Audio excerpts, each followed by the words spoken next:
This is Voice of America News, delivered to you by Educational News Broadcasting on behalf of VOA.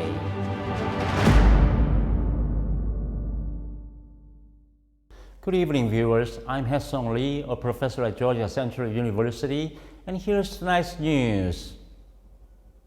Columbia University is canceling its large university-wide commencement ceremony amid ongoing pro-Palestinian protests, but it holds smaller school-based ceremonies until next week, the university announced. Columbia officials said in a statement, quote, "Based on feedback from our students, we have decided to focus attention on our class days and school-level graduation ceremonies, where students are honored individually alongside their peers, and to forego the university-wide ceremony that is scheduled for May 15th. The protests stem from the conflict that started on October 7th when Hamas militants attacked southern Israel, killing about 1,200 people, mostly civilians, and taking roughly 250 hostages.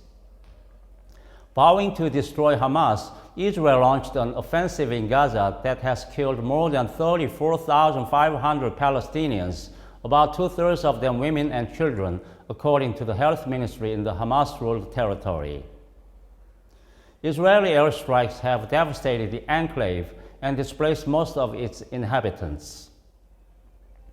The University of Southern California earlier canceled its main graduation ceremony while allowing other commencement activities to continue.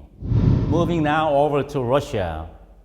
Vladimir Putin began his fifth term on Tuesday as Russian leader at a glittering Kremlin inauguration, setting out on another 6 years in office after destroying his political opponents, launching a devastating war in Ukraine, and concentrating all power in his hands.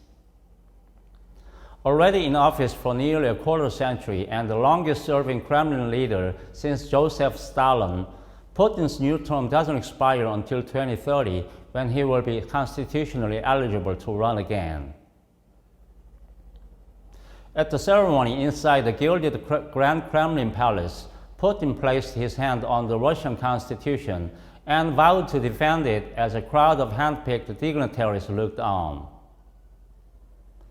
Since succeeding President Boris Yeltsin in the waning hours of 1999, Putin has transformed Russia from a country emerging from economic collapse to a pariah state that threatens global security.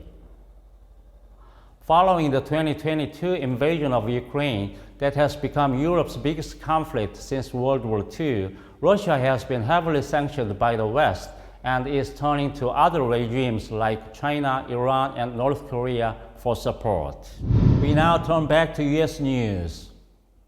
A majority of Americans believe that China uses TikTok to shape U.S. public opinion, according to a Reuters Ipsos poll conducted as Washington moves closer to potentially banning the Chinese-owned short video app.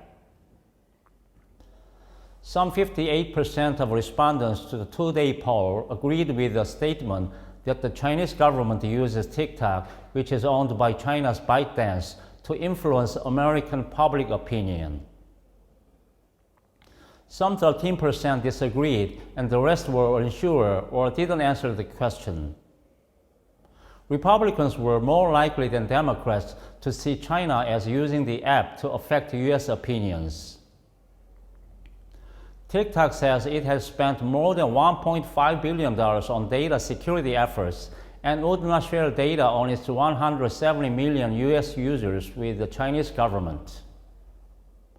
The company told Congress last year that it does not promote or remove content at the request of the Chinese government.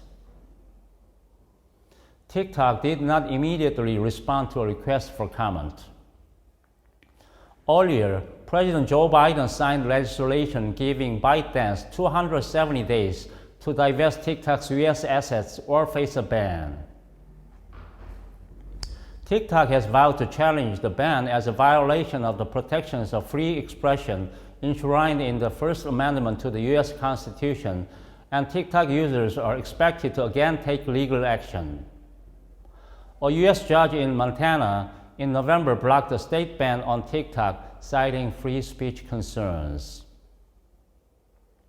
Well, this concludes ENB's 9 o'clock news for Friday, May 10th. The original news articles broadcast tonight are available on our partner Voice of America's website. Thank you for staying with us and have a good night.